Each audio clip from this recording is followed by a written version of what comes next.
Chapter 25 Diam. Sebenarnya walaupun aku berhasil keluar dari tempat itu, tidak ada yang akan berubah.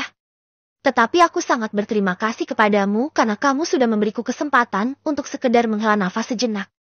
Di bawah sinar rembulan malam ini, wajah mungil Nabila terlihat sangat sendu. Bahkan air matanya sudah menembus pertahanan terakhir di kelopak matanya. Dia menahan erat bibirnya, sampai tubuhnya sedikit gemetaran. Dia yang seperti ini terlihat jelas sangat tidak berdaya, membuat Alvaro yang melihatnya menjadi tidak tega. Setelah mencari-cari di dalam kantong sakunya, dia baru menemukan tisu yang belum sempat dia pakai. Kemudian menyodorkannya ke depan Nabila. Melihat tisu kusut yang disodorkan kepadanya, akhirnya Nabila bisa menangis sepuasnya. Alvaro yang melihat Nabila menangis berjongkok di depannya. Dia hanya bisa mengelus rambutnya pelan, mencoba untuk menenangkannya. Orang-orang dari Clubhouse mungkin sudah membuat Nabila kecewa. Tetapi kelakuan ibu kandungnya sendiri yang memperlakukannya dengan cara seperti inilah yang sudah sangat menyakitinya. Setelah terlalu beberapa saat, suara isak tangis Nabila perlahan mulai memudar. Dia menggunakan tisu yang diberikan oleh Alvaro kepadanya untuk mengelap air matanya. Kemudian kembali beranjak. Hari ini mungkin adalah terakhir kalinya aku bekerja sebagai perawat pribadimu. Aku akan mengantarmu kembali. Kamu tetap memutuskan untuk mengakhiri kontrak kerja. Alvaro menyalakan rokok di sela-sela jari tangannya, menatap Nabila dengan tatapan yang begitu rumit untuk diartikan. Iya, pada awalnya aku berpikir setelah aku kembali dari luar negeri segalanya akan berubah. Tetapi tidak disangka setelah aku kembali adalah awal di mana mimpi buruk itu dimulai. Ayahku memintaku membayar hutang-hutangnya, tetapi dia malah hutangnya menjadi semakin banyak. Rasanya hutangnya tidak ada habisnya. Masalah ini bukan masalah yang bisa diselesaikan olehku. Mungkin memang Herulah yang mampu untuk merubah semuanya. Saat mengatakan ini terlihat jelas jika Nabila sangat putus asa, tetapi suaranya tidak terdengar terburu-buru. Seperti masalah ini tidak terjadi kepadanya saja. Hanya kesedihan mendalamlah yang tergambar jelas di laut wajahnya. Alvaro terdiam. Dia tiba-tiba teringat akan kehidupannya yang dulu. Dia awalnya berpikir jika kehidupan itu akan terus berjalan dan dia akan berusaha, berjuang sampai akhir kehidupannya. Tetapi tidak disangka jika kecelakaan itu malah memberikan perubahan yang besar bagi kehidupannya. Dulu dia begitu mendambakan kehidupannya pada saat ini. Tetapi dia yang saat ini malah merindukan kehidupannya yang dulu. Nabila mendongakkan kepalanya. Tersenyum menatap langit tanpa terdengar suara senyumannya. Mungkin dia sedang teringat sesuatu yang membahagiakan. Ayo, kita sudah harus kembali. Nabila menarik lengan baju yang dipakai oleh Alvaro. Mereka berdua berjalan selangkah demi selangkah untuk kembali ke rumah sakit. Nabila masih saja seperti dirinya yang pada sebelum-sebelumnya, membantunya menyelimutinya, menjaganya hingga dia sampai selesai mandi. Yang berbeda dari dia yang sebelumnya adalah tatapannya yang selalu terhenti pada sosok Alvaro. Setelah dirasa tidak memiliki pekerjaan yang harus dilakukan, Nabila baru tersenyum kepada Alvaro dan mengatakan selamat malam. Setelah itu dia berjalan melangkahkan kakinya keluar ruangan. Untuk beberapa saat Alvaro merasa jika ada sesuatu yang aneh, tetapi dia tidak tahu apa itu sebenarnya. Dia memiliki uang, tetapi masalah seperti ini bukanlah masalah yang bisa diselesaikan dengan uang. Saat melihat ada beberapa panggilan di teleponnya, Alvaro baru kemudian menghembuskan nafas panjang. Ruangan yang sunyi sepi tiba-tiba terpecahkan oleh suara dering telepon, membuat Alvaro terkejut. Mia sudah menghubunginya sekitar 4-5 kali hari ini. Dan sudah selarut ini dia masih menghubunginya, mungkin ada sesuatu yang penting. Begitu telepon terhubung, dia langsung sangat bersemangat. Alvaro, apa besok kamu ada waktu? Ayo kita pergi makan bersama mama. Saudara perempuanmu juga selalu sibuk. Jarang-jarang dia bisa kembali. Dia mengatakan ingin bertemu denganmu. Meskipun Alvaro sudah bisa menerima orang tua kandungnya, tetapi dia tidak memiliki komunikasi lainnya dengan keluarganya yang lain. Setelah mendengar perkataan Mia, sepertinya dia sudah harus bersiap untuk membuka identitasnya yang sebenarnya. Alvaro sebelumnya tidak pernah membahas mengenai masalah ini. Khawatir jika setelah mengungkapkan identitasnya yang sebenarnya maka akan direpotkan oleh masalah yang tidak jelas. Tetapi jika Mia sudah mengungkapkan hal seperti itu, dia juga tidak enak hati untuk menolaknya. Tapi begitu teringat jika dia besok tidak bisa bertemu dengan Nabila. Setelah memutuskan untuk mengiyakan perkataan Mia, dia langsung mencari tahu mengenai Sun Corporation. Setelah tidak terdengar suara apapun di dalam telepon untuk beberapa saat, Mia merasa sedikit tidak enak hati. mengatakan, mengenai masalah bisnis, papamulah yang selalu mengurusinya. Mama tidak tahu apa-apa. Tapi Alvaro, kenapa tiba-tiba kamu menanyakan hal itu? Alvaro sebenarnya ingin mencari alasan untuk menjawab seenaknya saja, tetapi Mia menjadi panik. Apa terjadi sesuatu antara kamu dengan mereka? Tidak apa, aku akan menghubungi pamanmu. Memintanya untuk segera menyelesaikan masalah ini, keluarga kita tidak boleh diremehkan begitu saja oleh orang lain. Setelah mendengarkan itu Alvaro langsung menghentikan perkataannya. Bukan seperti itu. Aku hanya penasaran saja Jeti bertanya kepada Mama. Jangan berpikir yang tidak-tidak. Setelah mendengar itu Mia baru bisa bernafas lega. Berdasarkan sifatnya, dia selalu khawatir jika Alvaro akan menderita saat di luar sana. Saat dia pergi Mia juga selalu menitipkan begitu banyak pesan kepada Nabila. Entah apa yang terjadi, hal pertama yang harus dilakukan adalah menghubungi Mia. Setelah mengatakan itu Mia masih merasa tidak tenang. Jadi dia memutuskan untuk memberikan nomor telepon Alvaro. Mengatakan jika terjadi apa-apa dengannya, maka dia bisa menghubungi nomor ini. Alvaro segera mengakhiri panggilan telepon dengan Mia. Kemudian melihat nomor telepon yang tertera di layar HP-nya, sedang memikirkan apakah dia perlu menelepon sekarang atau tidak. Tiba-tiba teringat akan apa yang dikatakan oleh Heru saat di clubhouse. Setidaknya jika dia cemas juga tidak harus sampai tahap seperti ini kan. Saat ini sudah begitu larut, tidak enak jika menelpon seseorang di jam-jam seperti ini. Setelah dipikir-pikir lagi dia akhirnya mengaktifkan alarm di teleponnya. Khawatir jika besok tidak terbangun. Orang yang dikenalkan Mia kepadanya adalah orang penting. Tidak boleh karena masalah yang dia miliki sampai mengganggu orang lain. Saat baru menutup kedua matanya, tiba-tiba terdengar suara yang begitu keras dari luar jendelanya. Dan setelah itu terdengar teriakan dari begitu banyak perempuan. Alvaro langsung panik. Dia berlari ke ruangan sebelah. Melihat apakah Nabila ada di ruangan atau tidak. Dalam hatinya seperti ada yang memberitahunya berkali-kali jika sudah terjadi sesuatu dengan Nabila. Alvaro langsung berlari dengan sangat panik menuju ke sumber teriakan. Sudah semalam ini, tapi terlihat mereka sedang mengerumuni sesuatu. Bahkan udara di sekitar sudah penuh dengan aroma darah. Alvaro tiba-tiba teringat saat Nabila pergi meninggalkan ruangannya. Meskipun bibirnya tersenyum, rasanya senyum itu memang dikhususkan untuk diperlihatkan kepadanya. Alvaro sebelumnya tidak pernah melihat Nabila tersenyum seperti itu kepadanya. Jika dipikir-pikir memang ada sesuatu yang tidak beres. Nabila yang bersifat sangat sabar hari ini. Alvaro memiliki kebiasaan saat kembali ke kamar langsung menyalakan AC dan baru pergi ke kamar mandi untuk membersihkan diri. Jika itu dulu, maka Nabila sudah memarahinya. Tetapi hari ini dia tidak melakukannya. Bahkan Nabila juga menemaninya sebentar untuk menyegarkan diri di bawah AC. Alvaro menerobos kerumunan di depannya. Melihat sosok yang terasa akrab baginya sedang terbaring di tengah lautan darah. Bahkan senyuman tipis masih terlihat jelas di wajahnya. Terlihat seperti seseorang yang akhirnya mendapatkan kebebasan dalam hidupnya. Warna merah, aroma darah, kerumunan orang yang sangat panik membuat Alvaro menjadi pusing.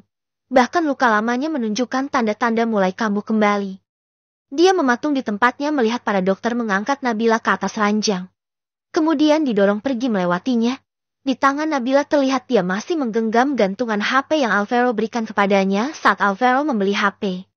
Rasanya dia seperti melihat seekor kupu-kupu yang menghentikan kepakan sayapnya dan terjatuh begitu saja dari langit. Chapter 26 Pacar. Alvaro dengan langkah terhuyung-huyung mengikuti ranjang yang didorong di depannya. Sampai pada pintu ruang operasi tertutup, dia baru menundukkan kepalanya. Dia menyadarkan dirinya pada dinding. Rasanya dirinya begitu kosong. Tidak tahu apa yang harus dia lakukan saat melihat dokter dan perawat yang keluar masuk ruang operasi. Apa hubunganmu dengan pasien? Apa kamu bisa menghubungi keluarganya? Seorang perawat mendekati Alvaro, tetapi Alvaro masih saja tenggelam dalam dunianya sendiri. Dia sama sekali tidak mendengar akan apa yang dikatakan oleh perawat itu. Setelah itu, perawat menarik lengan baju yang dikenakan Alvaro, mencoba untuk menyadarkannya. Pacar. Setelah mengatakan itu ekspresi di wajah si perawat terlihat berubah. Wajahnya penuh kemarahan saat menatap Alvaro. Jangan berbicara sembarangan. Meskipun Nabila sangat tidak berdaya pada saat ini, tetapi dia tidak mungkin memiliki pacar sepertimu. Oh, aku tahu. Kamu si gila yang memaksa Nabila untuk melompat dari atas gedung kan? Perasaan Alvaro pada saat ini memang sedang sangat buruk. Begitu mendengar perkataan perawat itu, amarahnya langsung mencuat, menatapnya dengan tatapan sangat kesal. Jika kamu pergi sekarang juga mungkin masih keburu. Perawat itu menyeringai saat dia akan mencemooh Alvaro. Tiba-tiba pintu ruang operasi terbuka. Seorang dokter berteriak kepada perawat di depan Alvaro. Mana dokumen yang harus ditandatangani oleh keluarganya? Jika tidak bisa mendapatkannya, maka kita tidak bisa melakukan operasi. Menundanya lebih lama lagi hanya akan membahayakan pasien. Alvaro langsung panik saat mendengar perkataan dokter.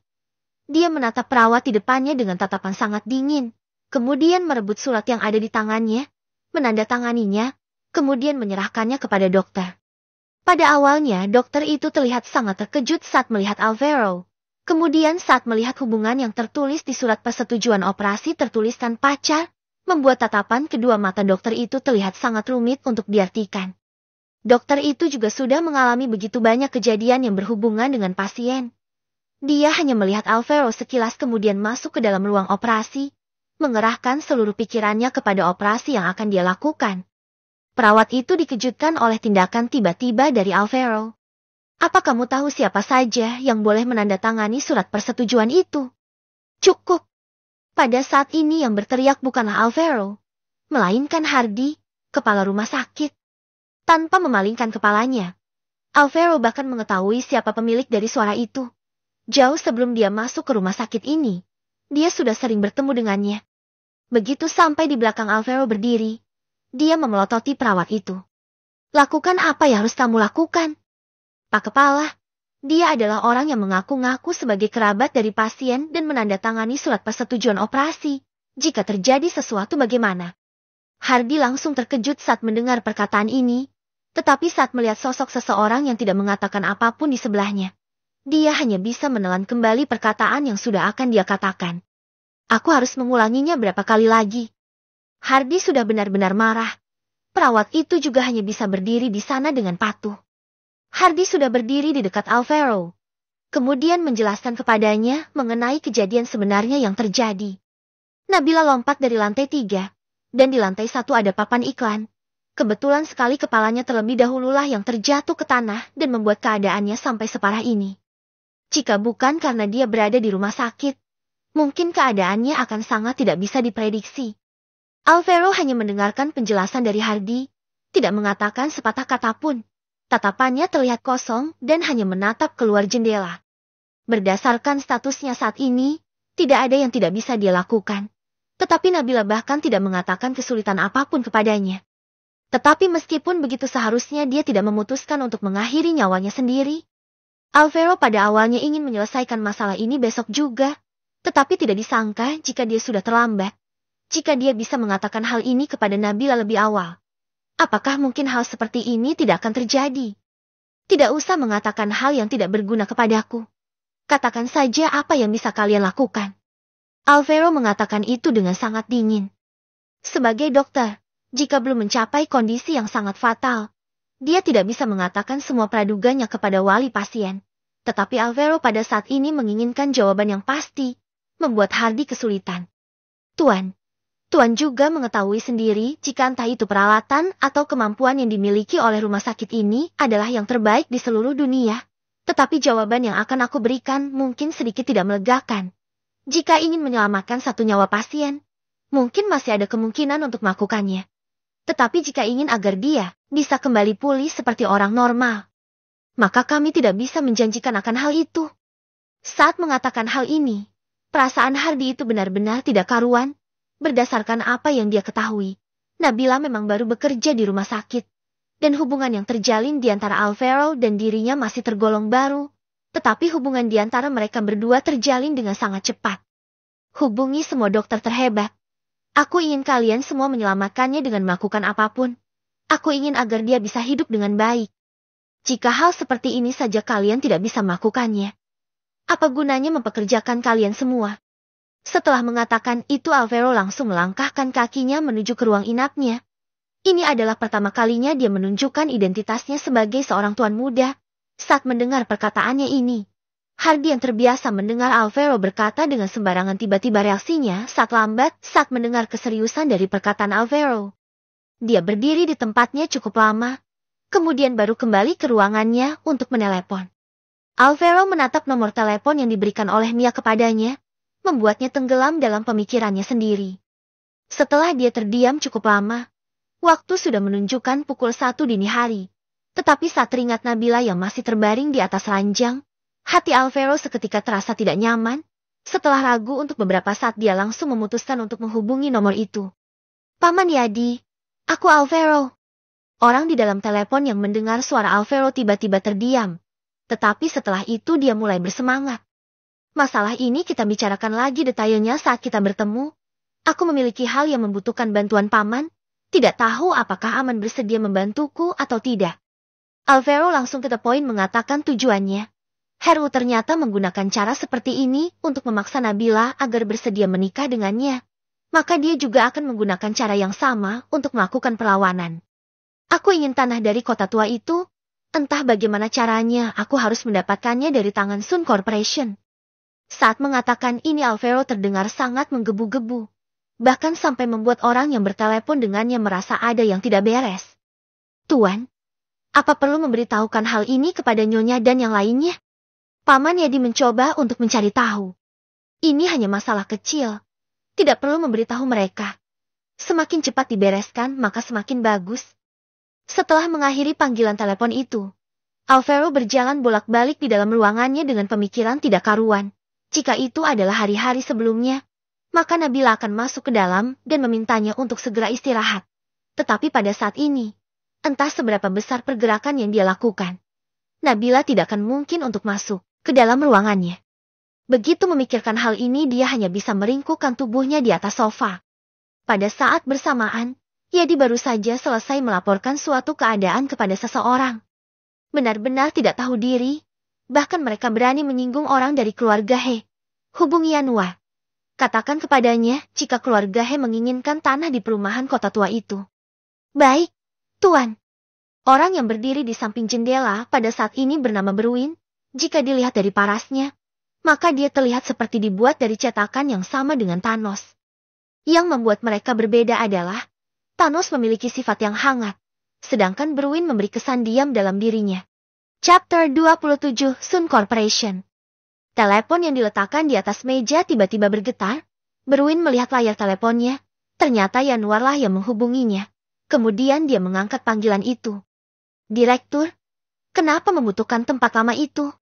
Yanuar bertanya dengan sangat hati-hati. Tapi dia tidak begitu yakin bisa mendapatkan jawaban dari pertanyaan yang diajukan ini. Sebelumnya dia sudah menyerahkan tanah itu kepada Sun Corporation. Tapi tiba-tiba keluarga He menginginkannya. Dia ingin melihat apakah masalah ini memiliki jalan penyelesaian lain atau tidak. Kepala Yanuar bertanya seperti ini sepertinya karena tidak ingin memberikan tanah itu kepadaku. Berwin mengangkat kedua kakinya ke atas meja. Satu tangan dia gunakan untuk mengangkat telepon, dan tangan yang lainnya dia gunakan untuk memainkan pisau tentara Swiss. Yanuar langsung cemas begitu mendengar nada bicara Berwin, mana sempat dia memperdulikan hal lainnya, dan langsung mengiyakan permintaannya. Meskipun keluarga Sun tidak mudah untuk diprovokasi, tapi mereka tidak bisa dibandingkan dengan keluarga He. Mana yang lebih penting? Yanuar mengetahui jawabannya dengan jelas di dalam hatinya. Gary, aku menerima laporan bahwa ada hal tidak benar yang muncul dalam penggusuran kota tua. Bagaimana kamu menjelaskan hal ini kepadaku? Yanuar setelah mengakhiri panggilan telepon dari Berwin, dia langsung menghubungi nomor lainnya. Mengenai masalah penghancuran kota tua. Apakah keluarga Sun menggunakan hal tidak benar atau tidak? Yanuar memang tidak melihatnya dengan kedua mata kepalanya sendiri. Tetapi berdasarkan pemahamannya terhadap keluarga Sun, masalah seperti itu pasti terjadi. Sebelumnya, karena melihat jika keluarga He tidak memiliki ketertarikan akan tanah ini, dan juga keluarga Sun memberikan begitu banyak hadiah kepadanya. Jadi dia lebih memilih untuk menutup kedua matanya atas segala kemungkinannya. Tapi kelihatannya cara ini adalah cara terbaik untuk melawan mereka. Kepala Yanuar, aku tidak tahu mengenai masalah ini. Mungkin ada orang yang merusuh. Aku akan mengirimkan orang untuk menyelidikinya. Gary adalah direktur tim khusus untuk operasi anti kejahatan. Satu orang mengelola hampir setengah dari operasi yang ada di kota. Tidak heran jika ada kelalaian yang tidak dapat dihindari dan luput dari pengawasannya. Khawatirnya kepala Yanuar akan menangani masalah ini dengan cepat dan mengirim orangnya untuk memeriksanya. Semua tindakan berjalan dengan tertib. Alvaro tidak tahu kapan sudah tertidur. Tapi saat dia terbangun, terdengar dari mulutnya yang menggerutukan memanggil nama Nabila. Saat menyadari jika hanya ada dirinya seorang di dalam ruangan, Alvaro kembali teringat akan kejadian yang kemarin baru saja terjadi. Dia langsung berlari keluar. Nabila sudah keluar dari ruang operasi dan dibawa ke ruang ICU. Pada saat ini seluruh tubuhnya sudah dibalut penuh dengan perban. Bagaimana keadaannya? Hardy yang melihat Alvaro muncul di depan ruang rawat Nabila langsung mendekat. Dia bisa melihat dengan jelas jika Alvaro begitu memperdulikan gadis yang terbaring di dalam ruangan itu. Kita sudah berusaha, kita sudah melakukan semua yang kita bisa.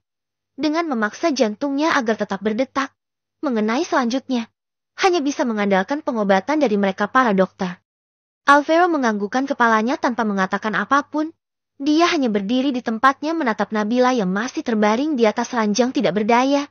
Terlihat ada dua dokter dengan semua rambutnya yang sudah memutih. Kepala mereka tertunduk, entah apa yang sedang mereka bicarakan. Hanya saja tatapan mereka berdua saat melihat Nabila terlihat menyepelekan.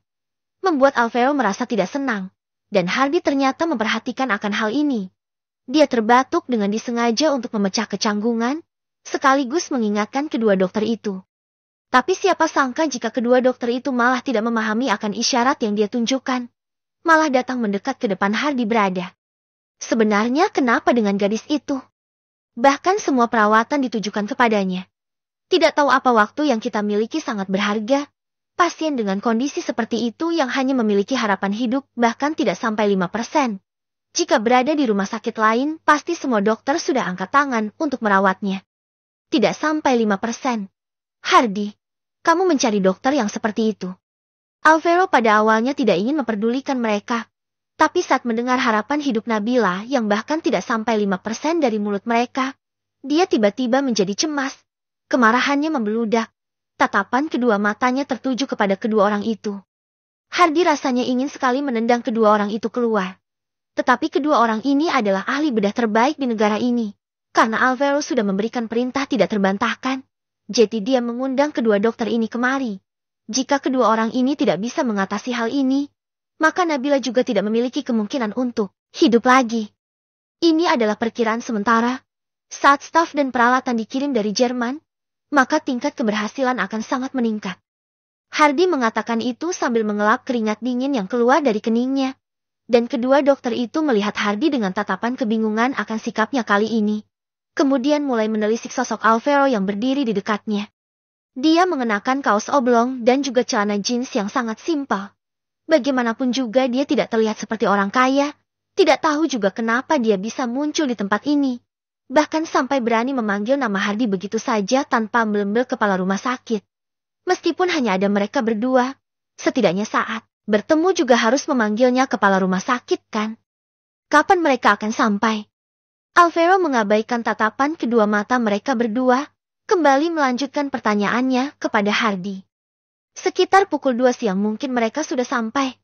Mengenai peralatan perlengkapan yang mungkin besok malam, dan juga operasi bisa dilakukan paling cepat lusa pagi. Hardy melihat rencana perjalanan beberapa orang dan memberikan kepastian waktu kepada Alvaro. Setelah mereka sampai segera hubungi aku.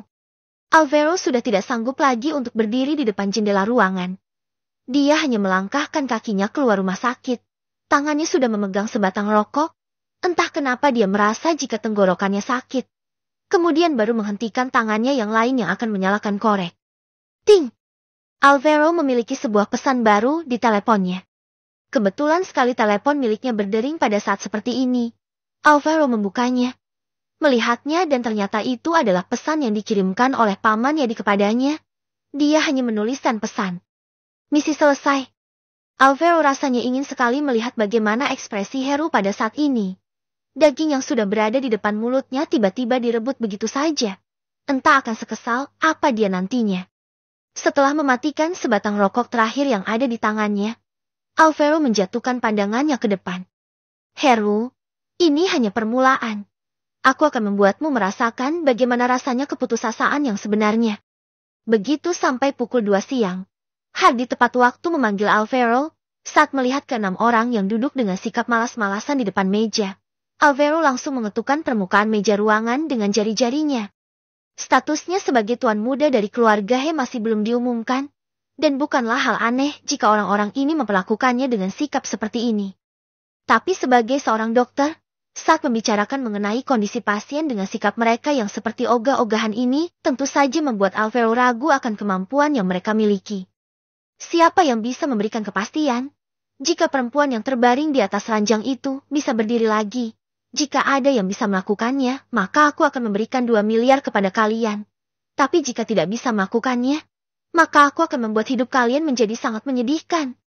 Alvaro sangat jarang menekan orang lain dengan menggunakan status yang dimiliki. Tetapi masalah ini menyangkut nyawa Nabila. Jadi dia harus melakukan hal ini. Hei anak muda, jangan berbicara terlalu sombong. Apa kamu tahu bagaimana keadaan gadis itu? Kepalanya lah yang terlebih dahulu membentur tanah. Tulang tengkoraknya sudah remuk.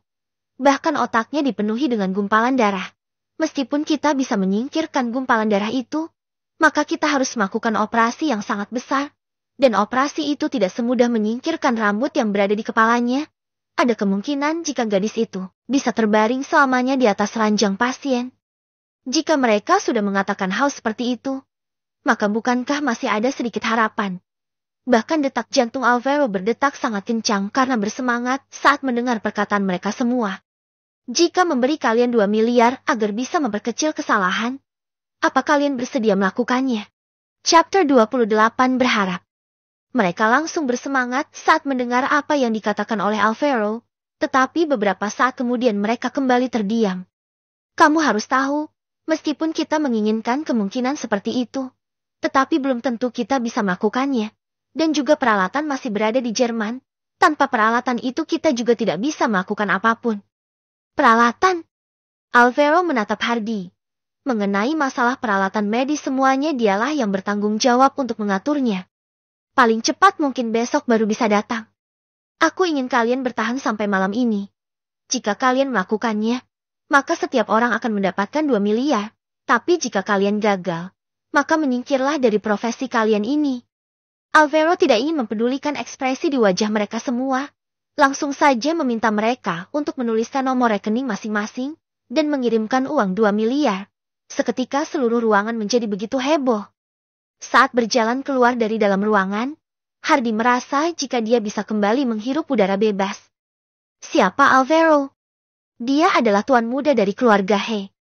Rumah sakit ini juga merupakan rumah sakit swasta milik keluarga He. Entah kapan saja mereka datang untuk berobat. Mereka pasti akan memberikan tip kepada setiap dokter. Bahkan dalam sekali kasih jumlahnya mencapai 2 miliar. Hardy juga sepertinya tengah berada di ambang kehancuran. Kedudukan kepala rumah sakit yang diamban mungkin tidak akan berlangsung lama lagi. Tuan, sebenarnya asalkan Tuan mengatakan mengenai identitas Tuan, mereka pasti akan mengobati pasien dengan baik. Hardy masih dibuat kebingungan. Tidak mengerti kenapa Alvaro tidak menunjukkan siapa dirinya yang sebenarnya. Bahkan jika dibandingkan dengan uang, mungkin statusnya yang sebagai tuan muda dari keluarga He akan jauh lebih berpengaruh untuk mereka. Sesuatu yang dipaksakan tidak akan menghasilkan hasil yang baik. Memperlakukanku dengan baik. Bagi mereka tidak lebih berharga dibanding uang 2 miliar ini. Yang Alvaro inginkan adalah mereka bisa mengobati Nabila dengan sungguh-sungguh, hingga sampai peralatan dan para tim medis datang kemari. Baru saja Nyonya yang mendengar akan hal ini juga sudah mempersiapkan semuanya di Jerman. Jika tidak ada hambatan, seharusnya besok sudah bisa sampai.